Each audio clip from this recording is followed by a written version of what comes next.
Abbiamo aspettato un po' di minuti, quindi buonasera a tutte e tutti. Sono Cédric Gobet, sono curatore qua al Museo Egizio, vous conoscemi. È un vero piacere per me davvero di introdurvi il nostro ospite di questa sera, ma rispetto a lui e il fatto che la sua presentazione sarà fatta in inglese, continuerò questa introduzione ovviamente in inglese. So on behalf of the Museo Egizio and as well as in collaboration with the ACME, I would really like to wish a very big welcome to all those of you here in this room and to those that are attending online this new appointment of the lecture series of the Museo Egizio. It's an honor for me and for the Museo Egizio, and for me really because as a dear friend, it's really a pleasure for me to introduce him tonight, to have the chance to welcome Professor Andreas Dorn. So Dr. Andreas Dorn is Professor of Egyptology in the Department of Archaeology and Ancient History at Uppsala University in Sweden, where he has been working since 2018. But before that, he has been working in different academic positions in Göttingen, Liège, Bonn, and Fribourg.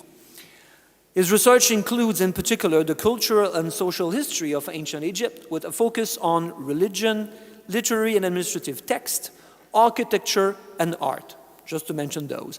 But far from being only a text person, he is also closely linked to various archaeological projects.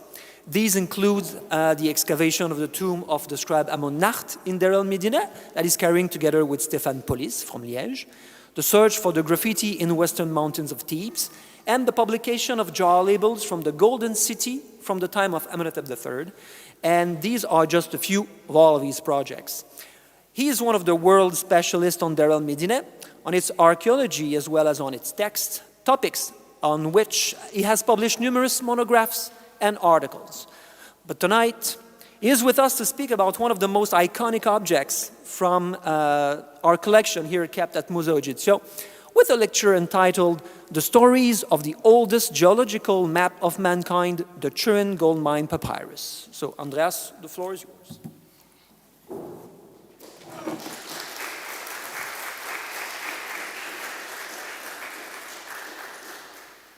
Thank you, Cédric, for the nice introduction and the warm welcome. I would like to thank first to Christian Greco, the director of the Egyptian Museum Turin, for the invitation, as well as to Luigi Prada, who is the director of ACME. Both were responsible that I'm sitting here and that I have the chance to share with you the work on the gold mine papyrus.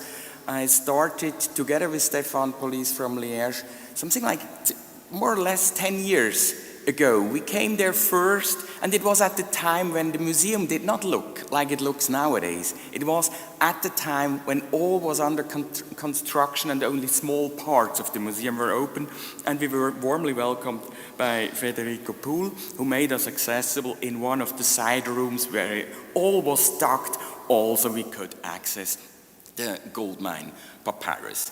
And this is really an extraordinary project, and we came to study it, and the goal is also to publish it. And I said, we started 10 years ago, and this is sometimes quite typical for projects we have. We start, then we have other things, and this is one of these long-running projects which we hope comes to an end from our side during this year. The papyrus is very well known, and when I did some online research, I found it even published as a sketch drawing in a small newsletter of a geological association in the eastern part of Switzerland.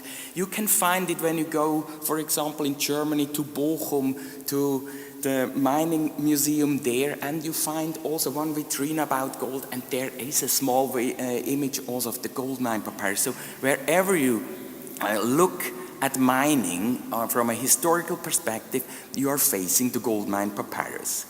Since the new opening of the museum, the papyrus is one of the few in the world who is shown from both sides, because what you see on top of the image is how the papyrus was mounted in the past. And this is the iconic thing of the papyrus. It is the side where you have on the left side the reddish, pinkish zone with the gold mines, the black part in the middle, and some other black things on the right side. It was attached to the wall, and you could only see this side.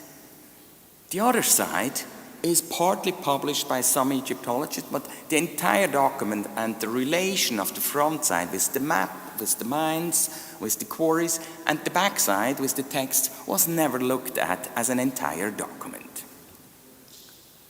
Who was the finder? And here in Turin, I think I should not lose too many words about Bernardino Drovetti. And when you came here, and if you had a little bit time, you got the entire history of his career. And he was, let's say, with the objects he collected as a consul at the beginning of this incredible, rich museum, with a lot of objects found at Der Medine.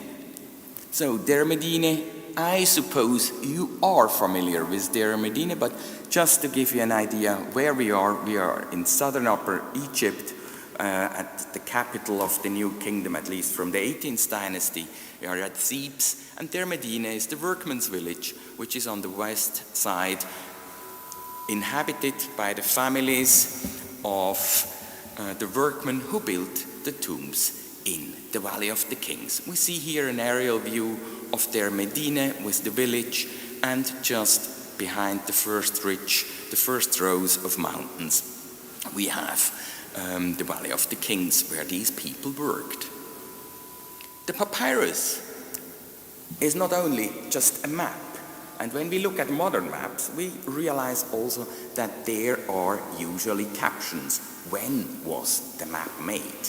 In this case, the writer did not properly indicate when the map was written, but with a proper study, we can limit the range during which the map was made, and I indicated here the reigns of Ramses IV to Ramses VI as the period to which we can link that papyrus around 1150 BCE. Why? There are private persons named on the papyrus. The style of the handwriting can be dated, as part of our science is handwriting style analysis, paleography. And we find the name of Ramses VI mentioned. And the name of Ramses VI can be found on the back side. So not on the map side, but on the other side. And I will, at the end of the talk, more talk about the text on the back side. But the first text entirely to the right is a letter written to the king that he should provide or give a person for a cult for his statue. And this statue is then in detail described: the crown, the staff it's holding, the kilt, and so on and so forth. And the initial line is just the beautiful statue of the King Ramses VI. So it has to do with something from that time. Looking at the other persons mentioned, the private person, we have on top of the backside a short ode, fragmentarily preserved, but there is a scribe mentioned, and we heard already the name, and it's a name which follows me or I follow him. It's a good thing. Since more than 20 years I'm doing research, and I always circle around that person called Amun-Nacht. The scribe Amun-Nacht, he was the chief scribe of this workman community in the 20th dynasty. And he gives a note, and also his wife, Taweret Emheb, is mentioned. And this allows us also to properly date him.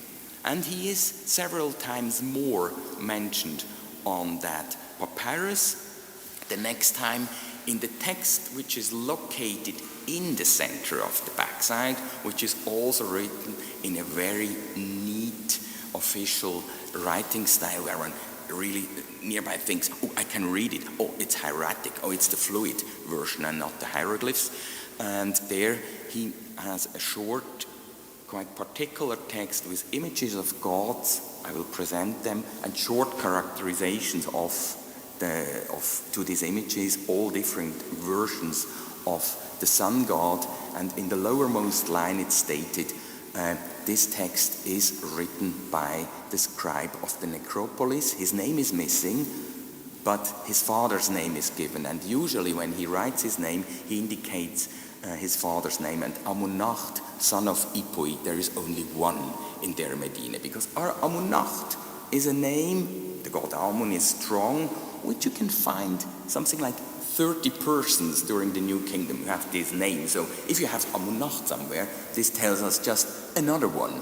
But he was aware of that fact, that a lot of people had the same name, so he added usually the father's name, son of Ipui, as we can see. And with that we have his genealogy,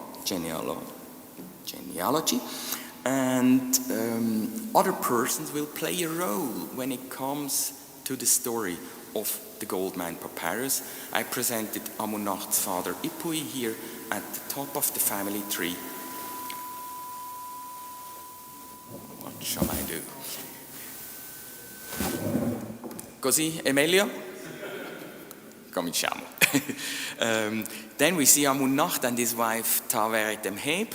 We will briefly talk about his son Horisheri, and 2 generations later lived Putechamun as well as Jehuti Mose, and they are involved in our papyrus business, in our gold mine papyrus business, because we have a so-called emic source. We have a document from the time when these people lived, 1150 BC, a letter in which Horisheri, or the house of Horisheri, is mentioned, and in which papyri are mentioned. So there is said, store the papyri in the tomb of Amunnacht, and here we have the full quote. There was a rainfall, and Jehuti Mose was abroad, traveling, and he wrote to his son Putechamun, take out the papyri of that house of Horisheri where they were stored. They were a little bit wet. Dry them and then store them safely in the tomb of Amunnacht. So we know the family owned a series of papyri, and they were kept since Amunnacht, from father to son to son to son, and then at a certain moment they took it from a house in Der Medina and put it in the tomb of the scribe. So which tomb and which papyri? This is a little part of our search for it. And here we are quite lucky that the excavator of Der Medina from the 20s to the 50s, Bernard Bruyère, he also worked in the area and identified a tomb entrance and subterranean rooms where he found papyrus fragments. And so he said, I found fragments which belong to the tomb plan of the tomb of Ramses IV. So we are already in the time. And they belong to a papyrus which was found by Drovetti. So another one which is in the same frame here in the exhibition. So that's quite interesting. So we come closer to and the interesting thing is on the backside of that papyrus with the tomb plan is the testament of the scribe of Amunnacht. So we may be already there. And this information we got, and when we started working on the papyrus and looking at the fragmented state of the gold mine papyrus, we thought, oh, maybe it is worth to have a look again at the tomb of Amunnacht. We know where it is. We know that papyri which are in Turin were found in that tomb. So let's go and see. This is how the tomb of Amunnacht looked when we started working. To the left you see the published plan drawn by Bruyère, and so we continued in a restoration and clearance project and opened one of the forecourt shafts because we knew they turned over the debris and they have to also hide some debris because there was too much debris, and he nicely presented the site at the end of the work. So we started clearing our first season this known and excavated shaft, and in the fill of the shaft we found fragments of papyri. A lot, more than 100 fragments just in that spot. But the problem was they were not bigger than my thumbnail. All were quite small. But we did not only find it outside, but we had also the possibility to go inside and to, let's say, excavate or just properly collect the leftovers after the excavation of Bruyère. And this is how the tomb looked like. There were piles of mummy bandages, there were human remains, there were stones thrown over it, and we did a proper excavation, we mapped it, we made a 3D model, and you see that this tomb of Amun-Nacht, consisting of 3 rooms with a staircase access, a first chamber and the second chamber, had 2 different other holes, so it was interconnected with other structures. And inside the tomb, on 3 other spots, we found also concentration of papyri. But as I said, this is how these papyri looked like. And so in a way, a little bit discouraging. And if you had a proper closer look to the gold mine papyrus, you see there are images, or there are areas which are black. But we do not say, based on such a size of a fragment, that this fragment we found belongs to the gold mine papyrus. Because when you go around in the collection, you will find other darker zones on papyri of that size. So therefore, we could not properly find fragments belonging to that text. So now we can publish it because we finished our excavation and consolidation and documentation work this spring, and now we have no excuse not to do the publication. In the collection of the Egyptian Museum, as I said, is not only the gold mine papyrus, which is linked to Amun-Nacht, it is not only the tomb plan of Ramses IV, but also the strike papyrus and a couple of others which can be linked to the scribe of Amun-Nacht. So virtually we can collect a certain kind of an archive in Der Medine. Before I come back to the gold mine papyrus and its own history, I would share with you for the first time some results of our excavation in that tomb, which was most probably first accessed by locals at the time of Drovetti. Afterward, Schiaparelli was there as well, because Bruyère found newspapers from 1908 and 1909, the time when Schiaparelli was working at Der Medine, and then there was Bruyère, and after Bruyère, as far as we can see, the tomb was not anymore accessed for more than 80 years. So what we looked at were the leftovers, but sometimes it is worse to look at the leftovers because we found sherds of vessels in quite a broken stage in the tomb as well as in the magazines, and one of these vessels was found by Bruyère and given to the Louvre. So we have a nice model of a complete one, and we have the leftovers when it comes to these vessels. And so we get a set of 4 such vessels in the tomb, allowing us at least to reconstruct parts of the burial equipment.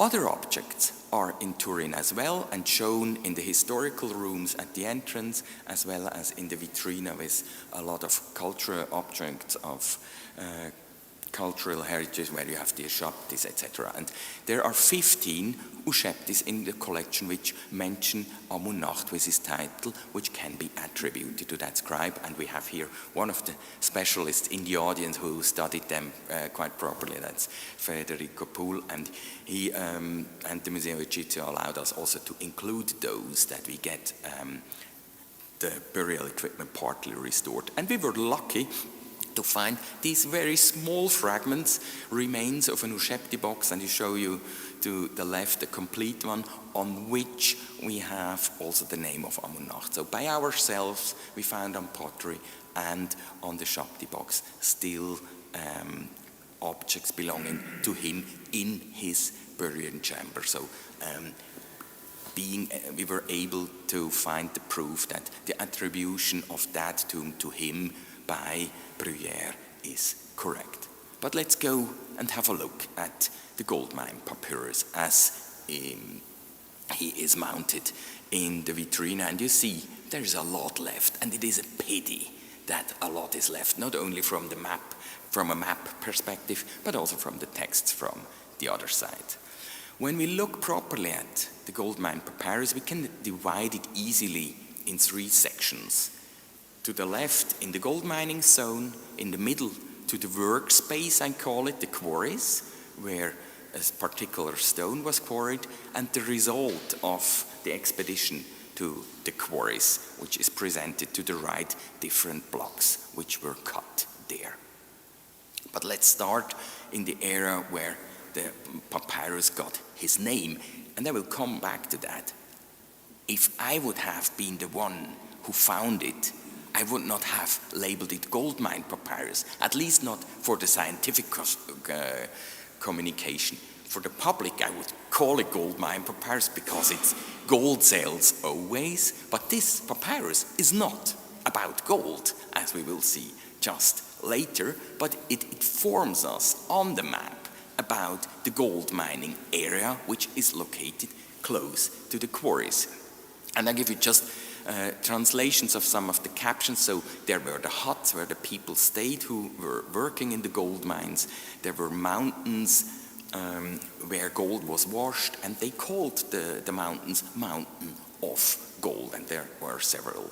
And we have 3 pathways, 1, 2, 3, leading to the left side, I call it, and there is one big pathway coming from the right side and then going up and connecting these areas. And then there are other pathways heading off. So we have geographical information. These pathways have even names, and we will come back to these things when it comes to topography and to the map in due course.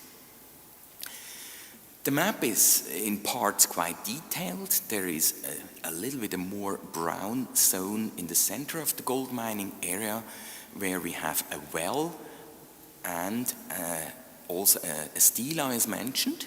We are in the 20th dynasty, and there is a white stela was there erected in the name of the king Seti I, so the second king from the 19th dynasty, a couple of years, who lived a couple of years earlier. So this seems for them to be a place for orientation. This gives us a marker of a place which everybody knows. When you have that point, you can find all the rest. And there is also a building for the god, a chapel for the god Amun. But where, to which area is the gold mine papyrus related? And there were quite for a long time, and the last person who tried to link the area displayed on the map with an area in Nubia, the last one was in 1999. So 25 years ago, one could still find in a book that this map is related to gold mines in Nubia, or in Lower Nubia, where also a lot of gold was mined and also washed. But most of the Egyptologists agree, and I think we will see also in the presentation there are a lot of good arguments to link the area with the Wadi Hammamat, which is a desert valley connecting the Nile Valley with the Red Sea. And this is one of the old tracks used from prehistoric times until nowadays to go from the Nile Valley eastwards and vice versa for trade and also for expeditions to the Sinai and for other projects and reasons. Let's have a look how it looks in the Wadi Hammamat. And the color of the area displayed on the map fits quite well with the natural landscape. So you can make a mountain in dark brown, or you can make it pinkish red, as these mountains look still nowadays. And this is the area where still nowadays gold is mined. So there are still mining companies active with official state concessions, and there were also other miners around in the more remote areas. And this is these are places one should not visit, because people do like to work on their own.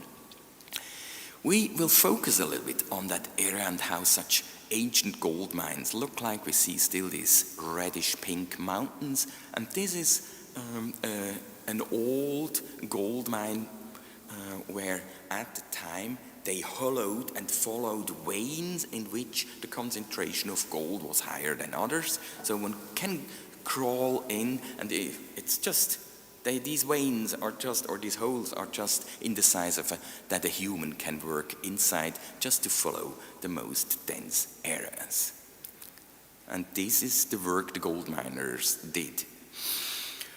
Let's continue on our map, and let's move a little bit to the right on the map. And there we see our reddish pink mountains, and we see also the gray black mountains and areas in between the gold mine zone and the middle part where the stone quarries were look exactly like that. You have a reddish pink mountain in the middle, and you have another one. And all this is the natural landscape of the Wadi Hammamat, which I think is properly rendered by the person who made the map.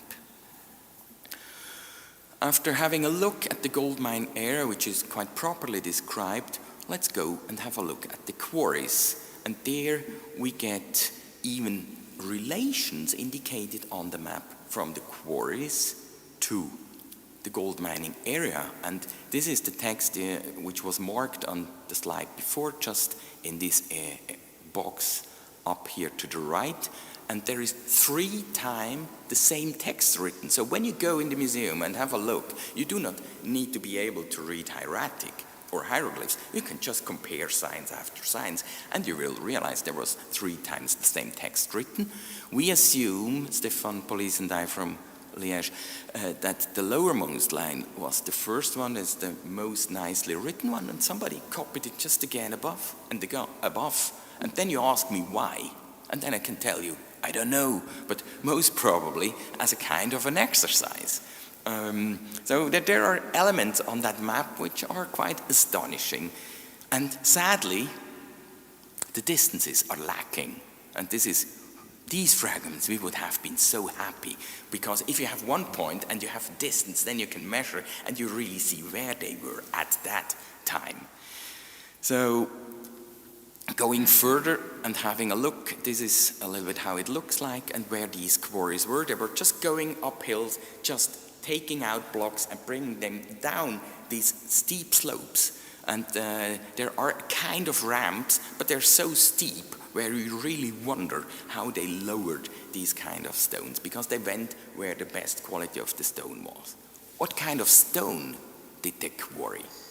They quarried a stone I think you are familiar with, probably not with the name, as you have seen in the text and translations from the Egyptian call it Bechen stone.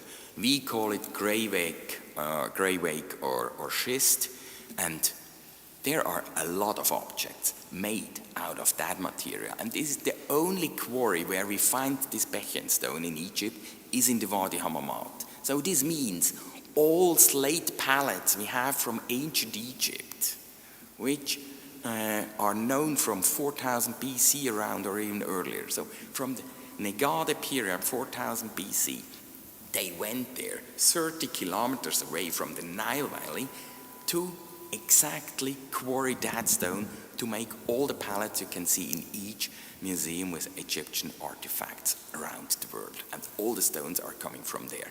And these quarries were exploited from prehistory until Roman times, and here you see an unfinished sarcophagus, which they left most probably because there is an edge. They lost an edge at that part.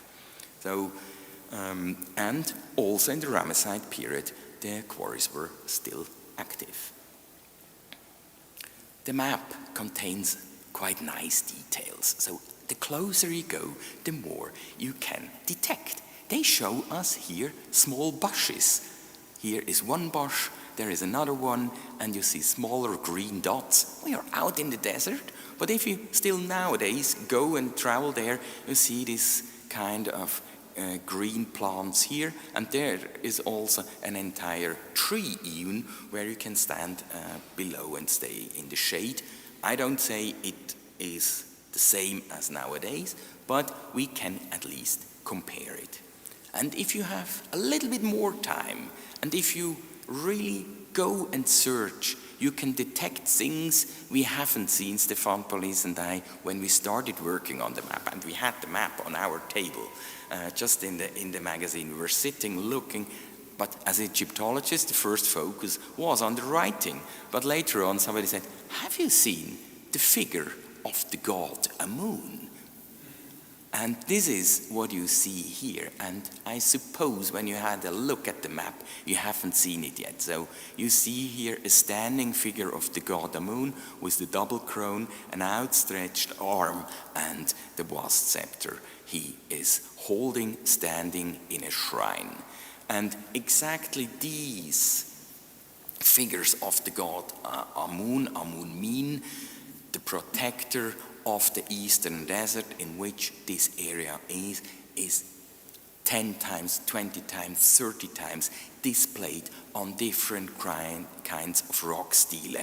Here we have an example from the King Mentuhotep II from the Middle Kingdom. We have here another example, so we see the king in front of the local protector god, the god Amun, and he is in a way hidden in that rock. He lives there, is part of this sacred landscape from where they take stones to make statues, which are, when they already extract, when you connect what's going on with the opening of the mouth ritual, there is already the figure of what you want to build is already in the material. So from an Egyptian perspective, quite interesting. And also Amun is in that rock in a way. He is venerated there. So who went there and what did they quarry? What is the result of the expedition? And here comes the biggest surprise.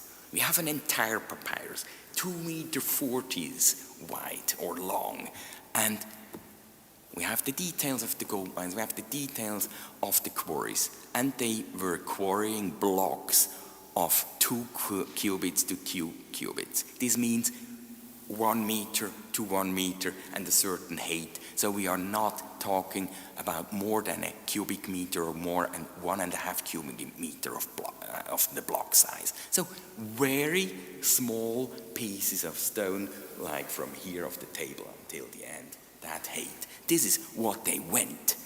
And when I tell you who was there and how many people were there, then you think something is wrong here. And I just show you the other parts of the results. We have 5 blocks represented here. I numbered them, I gave some of the measurements indicated. Eventually, this block was bigger, but we haven't here indications, no measurements. So we see that they just went there to fetch a couple of stones. As I said, who went there?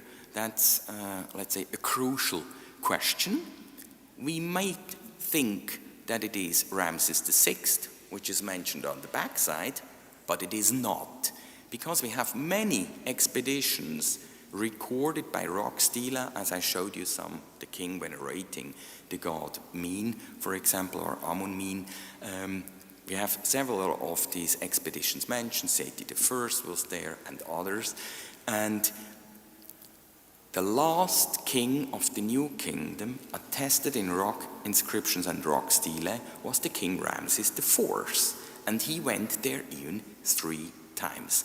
He left a stela numbered 89, 240, and number 12. He was there in his first year, in his second year, and in his third year. And this is how these stelae look like. a little bit more elaborate than the other ones, where we see Amun-Min, we see Isis with the child, and we see another god standing behind, the king standing behind and venerated by one of the officials. And so there were 10 stone sculptures, 20 quarrymen, stone carriers, 100 miners, and basket carriers. Oops. And the result are a couple of small blocks. We'll have a look at the event of the year 2. There is nothing mentioned about the team, or the expedition team who was there, but there is only a nice religious stele with the titulary of the king, praising the gods, an eulogy to the king, so a praise to the king, and then that he mentions that they erected here the stele, and erecting does not mean to put the object, but just to carve the inscription on the rock faces. But the most astonishing information is the expedition which took place in year 3. There was the highest official of southern Upper Egypt at the time, besides the vizier, was the high priest of Amun-Nacht, so the chief priest of the Amun temple in Karnak. And then there were a total, indicated in the text, of 8,368 people. And then there is listed that there were soldiers, 2,000 temple personnel, and there were stonemasons, and some 900 persons which were absent were also listed. So this is quite interesting, and this led us believe that most probably what we have on the papyrus, the blocks shown there, is not all what they quarried. And I give you later at least I can make a proposition how these things can be explained. But what is the relation, besides the find spot of the papyrus and Der Medine? What has these royal expeditions to do with the village of Der Medine? Der Medine was the village where it is said that the people lived there, and the only job they had is to go to the Valley of the Kings and to build the royal tombs. We have no other attestations that they left the village for other state purposes, for other state expeditions. It's more the contrary. It is said that this is a protected, guarded community with even a limited moving allowance. And now we have a papyrus informing us about an expedition there and a lot. And now we will check what is the relation to Der Medine. And there is one sentence on the map side, which I marked here. So they deposited the portrait statue out of Pechen at the place of truce besides the temple of Ramses II, and it is left at the Chetem of the tomb and remains half-worked in year 6. So it is clear that some of the material which they quarried was brought to Der Medine to make a statue. And the other blocks, the reason for the other 5,000 people was most probably that they also quarried material which was brought to Karnak, because the high priest of Amun was there. But the papyrus was made by a person from Der Medine, and he recorded the Der Medine related story. So they got only the small blocks, but the main temple in Karnak, they got most probably the bigger ones, otherwise they do not have to go there with 8,000 people. But in a way, Der Medine was related, and this was, if one agrees in that they had quite a limited moving range, this was very exceptional to them, that they could travel north at the time.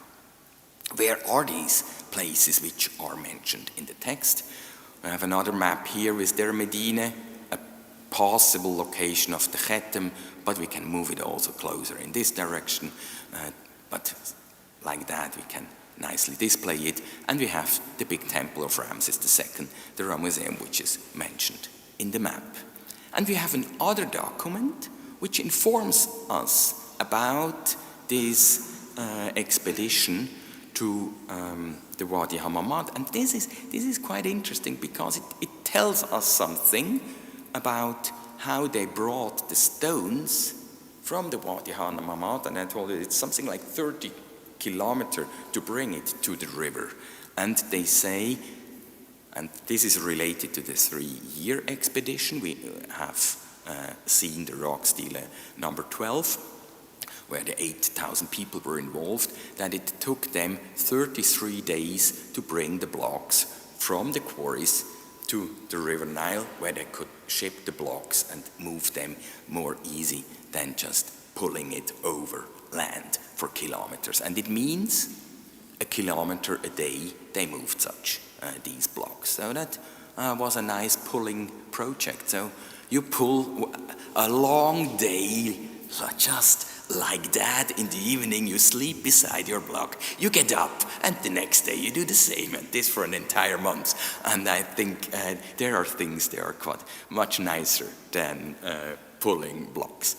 But this is a document which informs us about how long it took, and it would be so nice to know, were these all blocks, only the small blocks, or what is behind. So, but it helps us when we start to calculate about work and labor. With this question, I would say I would like to leave the front side of the papyrus, but I think it's not so trivial as it looks like, how to hold an ancient Egyptian map. And here I just want to refer a little bit to the discussions we find in Egyptological literature, and it goes back to the proper publication by Georges Goyon in 1949. He published a very nice article in ASAE, in Annales du Service des Antiquités Égyptiennes, and he said Norse is at the top. You open the map, and on the top is Norse, and then he started, he put Bir Hammamat, Bir means well. He said, this is the well we have seen before. This is the place from where I orient my map. So we have the Bir Hammamat, we see here the stele, and there is also a stele, but not at Bir Hammamat, but in the quarry area. So he linked all these kind of things and said that's the elements which we have there. We have a temple, they found rests in the area, we have huts, there were huts found, there is the Bir Hammamat as a place attested where a well was, and there is also a stele. But when one looks properly, it does not work all together. The temple is from the Ptolemaic period, the huts are also from Ptolemaic Roman times, and I will show you there is more than one well in the Wadi Hammamat. So he could be right, but he could also be wrong. We have then, besides the Egyptological approach from the very good and basic publication of the papyrus, we have another one by geologists. And they look at things completely differently as we do. And they said Norse is at the top, so at the left margin of the map. And they could also argue, and as you see with my arrows, you see the things go straight and that it fits. You have just to say outside of the map it turns around. This already weakens it quite a bit. They had, in difference to Goyon, they said the center of our map is Bir Wakir, another place where a well is attested, but they could quite nicely link these different roads, which all the ones on top of the papyrus lead to the Red Sea. And they say Bir Wakir is in the center. So already here we have two different meanings, two different orientations of the maps. And when we looked at it, and when one puts it in a little bit a different way, there is another possible view. And this is a German Egyptologist, Hans Werner Fischer-Elfert from Leipzig. And he said, geographical orientations in Egypt are always south. So, and that our map fits. We have just to turn it around, and therefore I turned around our modern map. And if you now stand there, look in the south direction, all fits well. The mines are on the left side, closer to the Red Sea. In the middle, you have the quarries with the Black Mountains, and to the right is the Nile Valley, from where they deposited the blocks. So I think we have just to think things different. We are so focused on north, and it makes us headache to think things 130 degrees turned around. But this is how it works, and this is how to resolve without having all things turned in different directions. The final answer to which of the two wells the map really refers is not an easy question, but we tend to link it with the one which is more to the east, so closer to the Red Sea, and this is Bir al Fawakir. And then the stele might even be a stele out of another material which was erected there, but we have no proof for that and no remains. And to be honest, we can also not properly identify the other features like the temple and the workmen's huts, because these were all in lower layers or not anymore there, because these huts were just built out of surface rocks. You built them, and if they were fallen apart and you come later, you just take these stones and build new huts or build them anew, take the pottery out and live in. So it's quite difficult to find these traces. Now from gold mining to the other side of the map. And the other side of the map, as you know and as you have seen, is full of text. And I talked already about some of them, and what we have is an entire patchwork. So the front side is drawn and made with one concept. This one drawing, it's one story on that map side. And the other side was just used as scratch paper, just as paper to take notes, different kinds. And this is only half of the list of the content of the backside. And each of these texts, we can have an own conference to talk about the text and the grammar and the vocabulary and what it is about.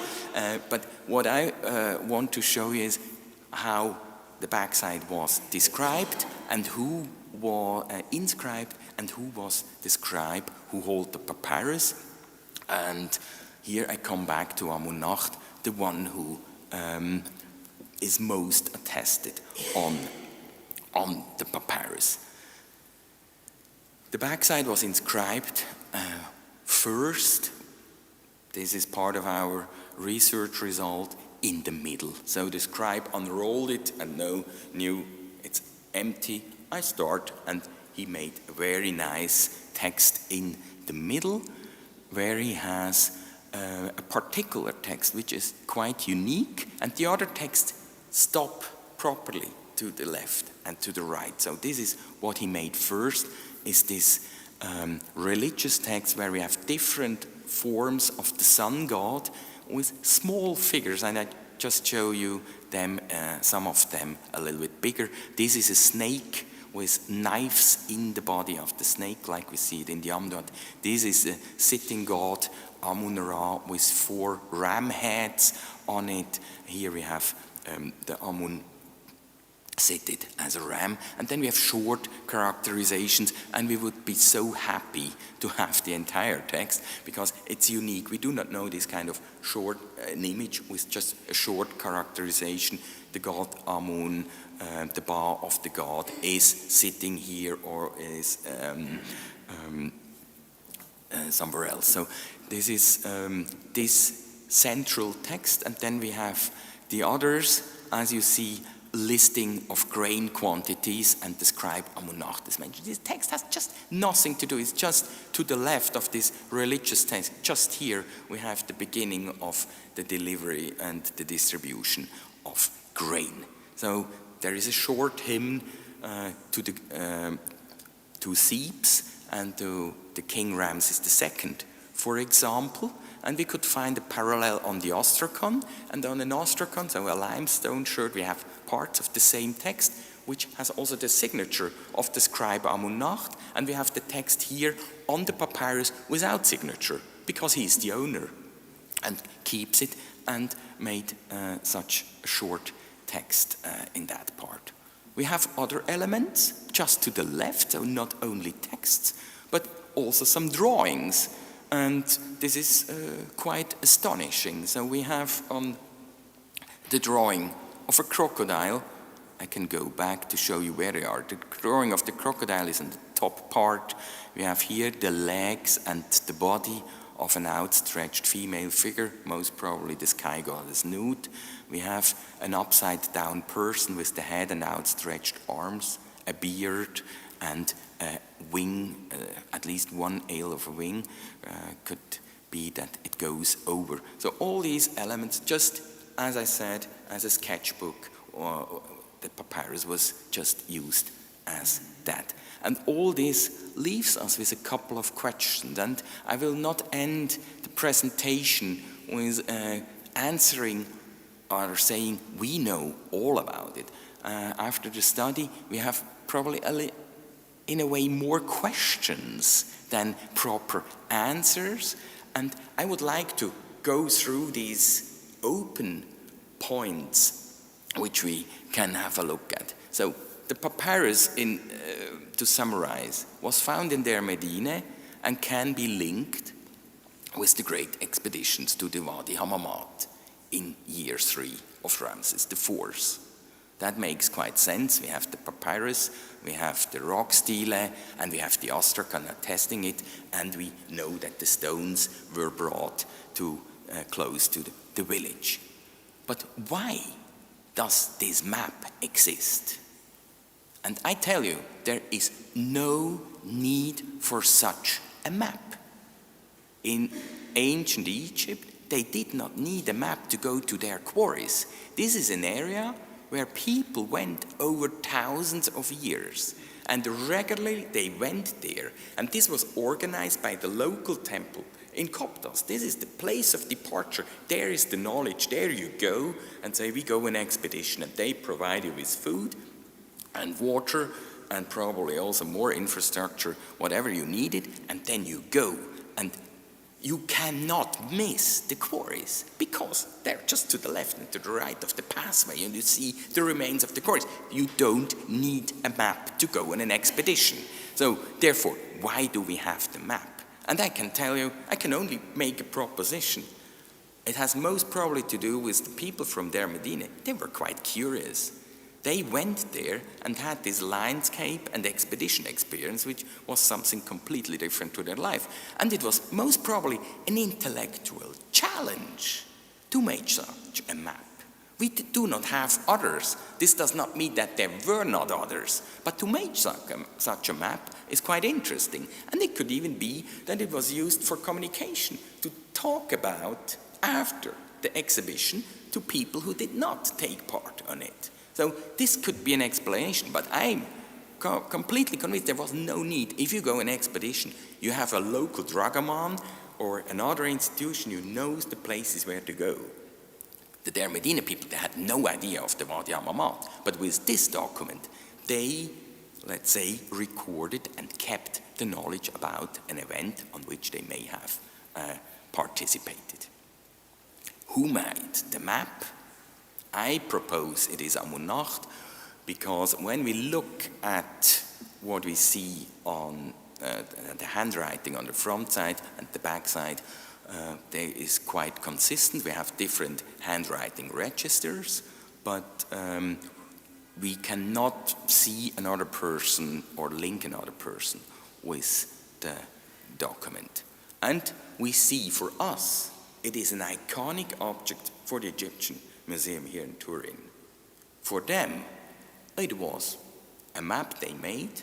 It is something unique and particular. But on the other side, the papyrus has two sides. Just switch it and use it for all the other things. So it was just a document which, let's say, was not anymore in use or not considered as very special, but just a document which you can also use the backside.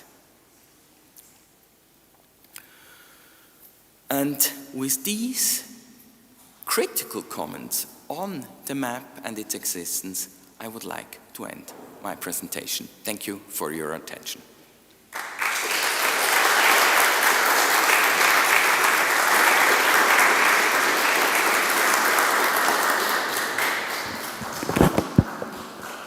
Thank you very much, Andreas. That was absolutely fantastic. Thank you for this travel across the Wadi Hammamat and as well in time. It's absolutely amazing how much information one can get from, extracting all the juice from a single document like that. Absolutely. Thank you very much.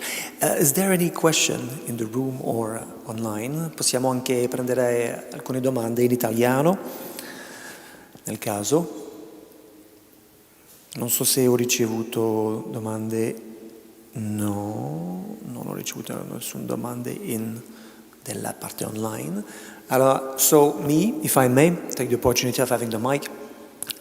I thought naively that the back was recycled much later, but then based on what you said, it was done almost at the same time that the map.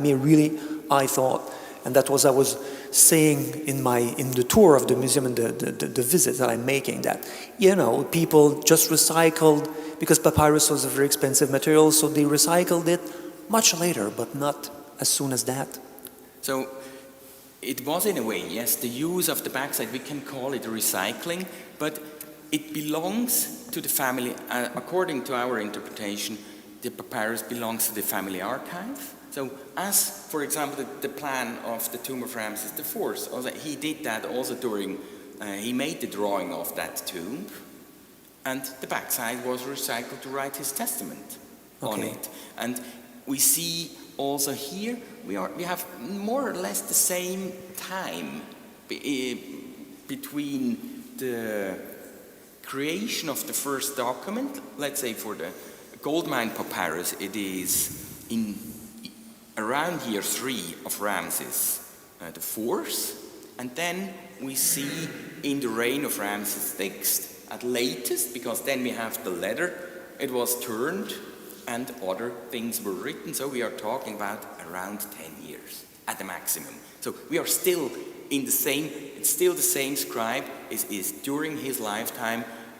The document was not anymore something actual, so it's just not anymore needed, as I said. Yes. But then you just use it for something else. And all what he wrote down, he started first with the religious text in the middle, and then he added other things. So it is not holy, it's not very special, it is just, and the holy text does not make the papyrus in itself holy. Because you have a grain delivery, and you have at the bottom line, over 2 meters, the dimension of the collection of chisels, which were collected and brought to the Karnak temple. Okay. So there are so many different things on it, which is his notebook, the scribe's notebook. He did not write these things for somebody else. And it remained in his archive and was even then stored in the tomb, in the family archive. In the tomb, yes. 5 generations later. We have Amun-Nacht, then Horisheri, Haim Hetchet, and so it's in the time of Jehuti, Mose, and Butechamun. 5 generations later, these papyrus were still known to them. They still took care of them and kept them, even for what? They're useless. They did not go to the Wadi Hammamat. At that time, Jehuti Mose was traveling through the entire country collecting grain. It was about food and not anymore about stones at the end of the New Kingdom.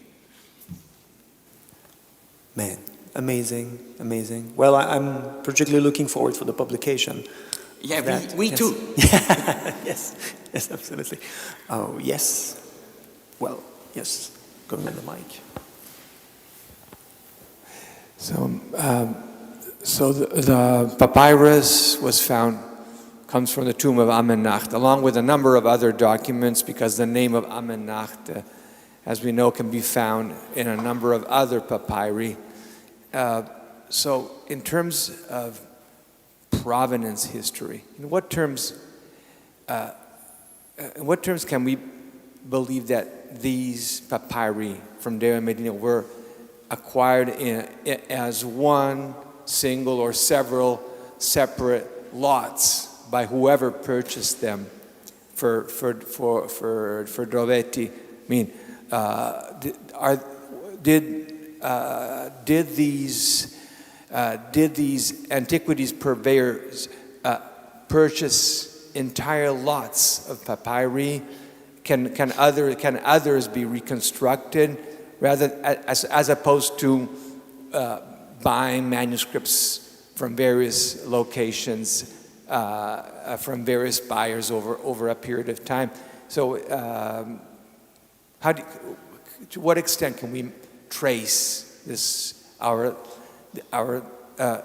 collection to a number of maybe very few libraries that were stored in such a way and uncovered in tombs?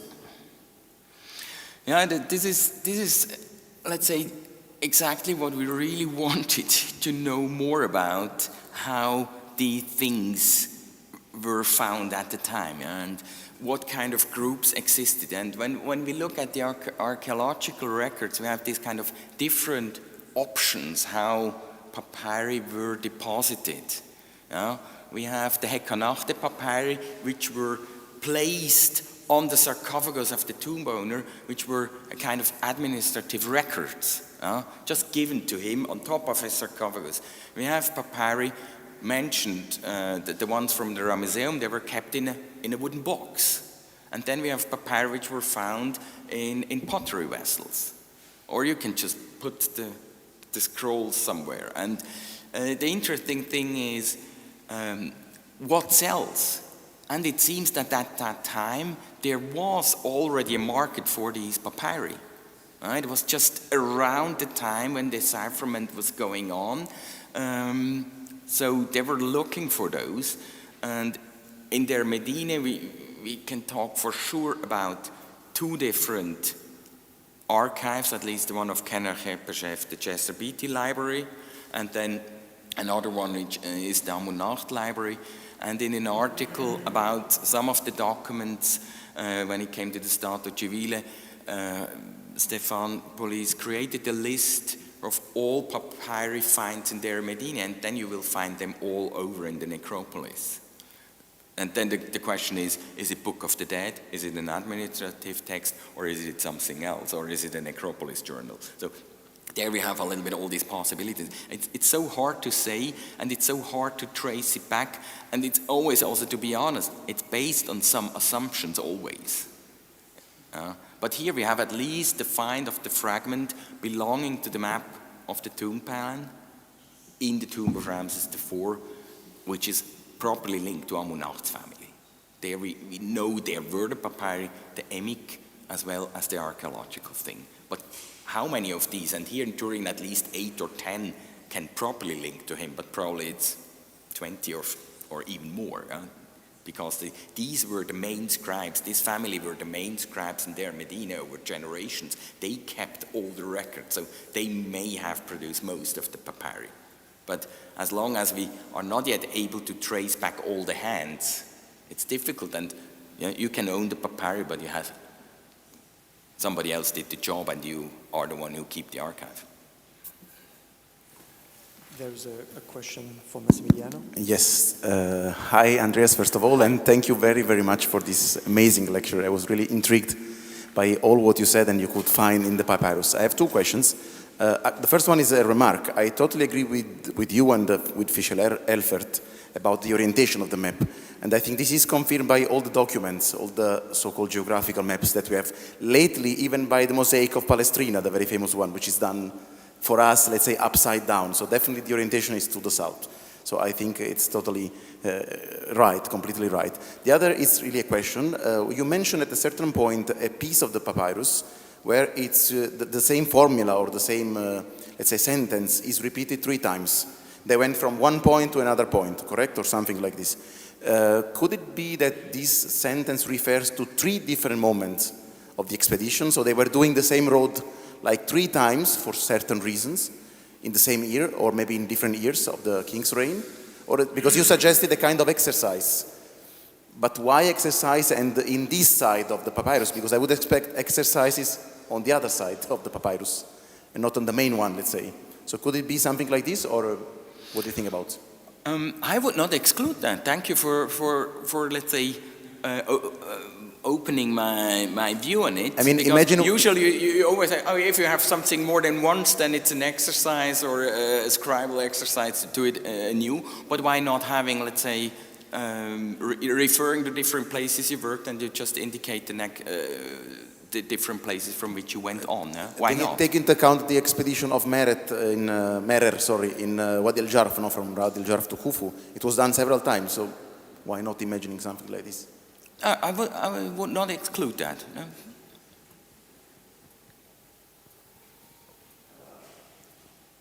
Una domanda? Sì. Ciao. Ciao. Antonio, nice to meet you.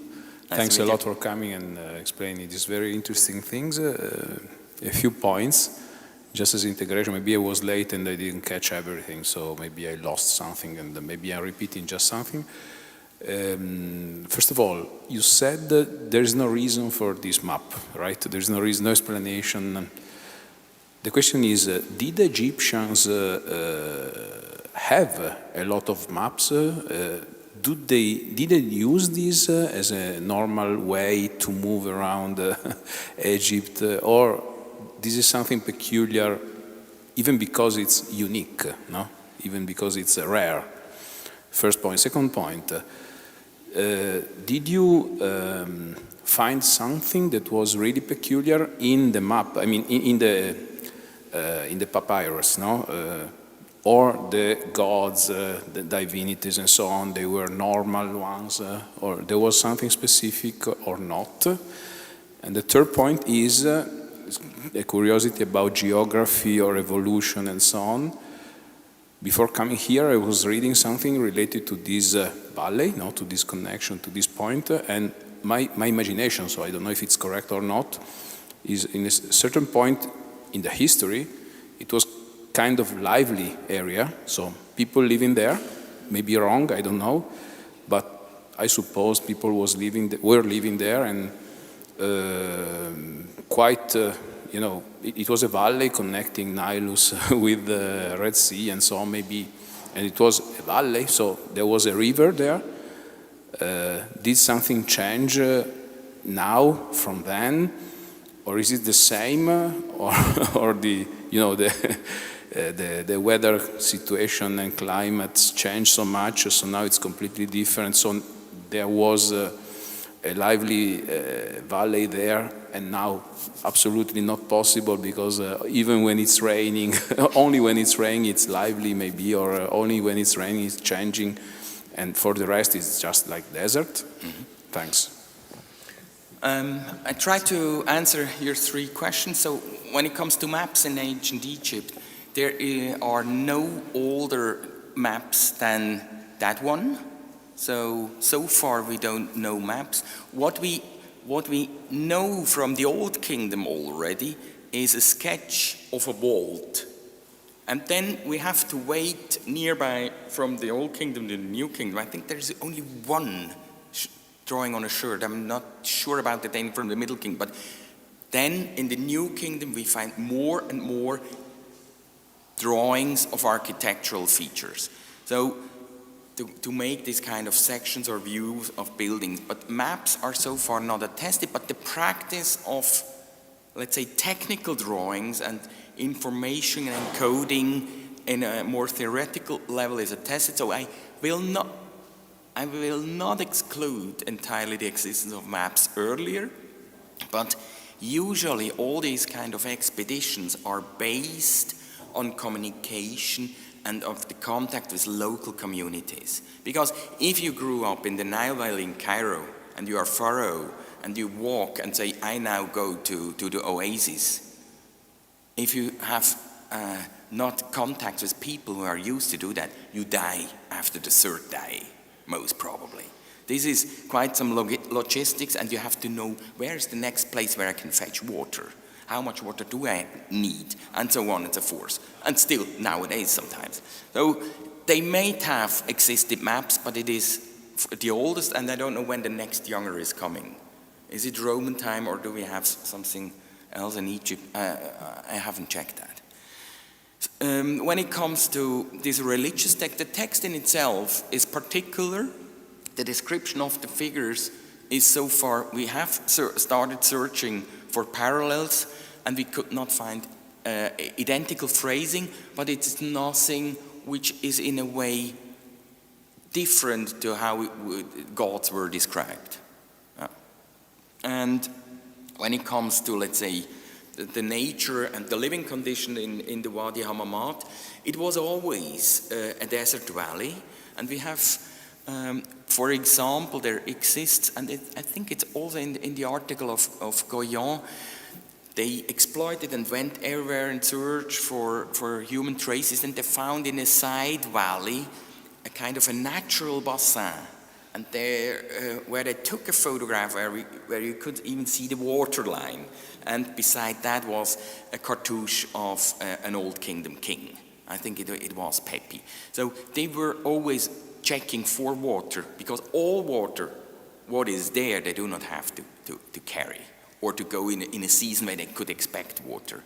And then we have texts from the Middle Kingdom that they were drilling 4 wells. That's also tested. So it was always in a way dry, so there was never a river, not at that time, otherwise there would have been indicated, probably also in the drawing.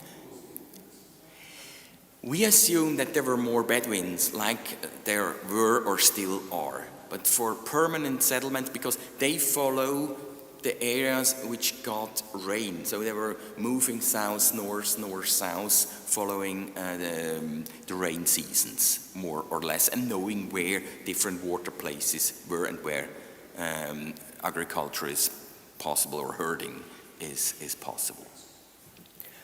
So I'm going to just make one question from someone online.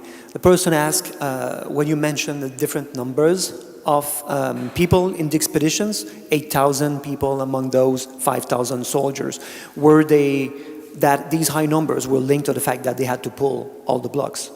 Or were they there to protect the expeditions? What's your reply on that? They took soldiers with them, maybe for protection, but was at that time from the east was not a proper pressure from invading cultures. To the contrary, what happened to the west with the Libyans smoothly coming from west eastwards. So there were most probably people to pull. So that is how I read the numbers. Why they had 2,000 additional temple personnel, that's a good question. Good question, right? Okay. Thank you. Is there another question? Un'altra domanda?